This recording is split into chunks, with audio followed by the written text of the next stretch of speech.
Au début des années 80, pour des raisons de contraintes techniques, la norme visuelle pour les jeux vidéo s'en tenait principalement à de la 2D. Au fil du temps, les capacités graphiques se sont étendues et la 3D fit son apparition. Simpliste au début, on se rapproche aujourd'hui de plus en plus de l'hyperréalisme, même si beaucoup de jeux, notamment indépendants, continuent d'exploiter les possibilités de la 2D.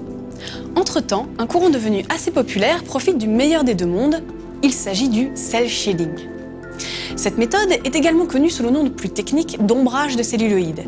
Elle consiste à ajouter un contour noir au modèle 3D, ainsi qu'une texture de base simple, sur laquelle on applique un système d'ombrage par seuil progressif. Cela donne à l'ensemble un aspect 2D cartoon propre au dessin animé. Contrairement à ce qu'on pourrait croire, cette méthode implique quand même beaucoup de calculs de la part des processeurs. Le jeu Attack of the Mutant, sorti en 1997 sur PC et basé sur le roman Goosebumps, utilise cette technique de rendu.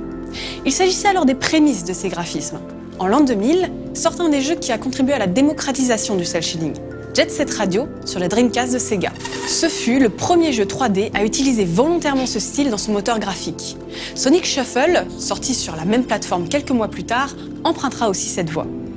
Depuis, quelques grandes licences profitent de ce rendu similaire au dessin à la main, mais via des polygones. Fire Emblem, depuis l'épisode Path of Radiance, la série des Tales of, ou tout du moins quelques épisodes, des Sly Cooper, mais aussi des No More Heroes, Dragon Ball Z Budokai et d'autres jeux uniques comme Rock Galaxy ou Eternal Sonata. On notera aussi la série des Zelda avec l'épisode The Wind Waker, qui a lancé la mode en 2002 et dont le style sera notamment repris sur les jeux au format portable. Pour autant, The Wind Waker a pris quelques petites libertés, comme l'utilisation de lumière un peu trop réaliste et des textures un petit peu trop détaillées. À ce propos, beaucoup de jeux sont définis à tort comme étant en cel shading. Borderlands, par exemple, utilise les contours noirs pour donner un style de comic book au jeu, mais les lumières et les ombres sont extrêmement réalistes. Team Fortress 2 utilise un système d'ombrage nommé Fong Shading, qui est entre le cel shading et le réalisme. Okami, bien qu'ayant un style proche, utilise une méthode de rendu unique qui implique un système d'ombrage liquide, de manière à ressembler à de l'encre, sans aucun lien avec des sources réelles de lumière.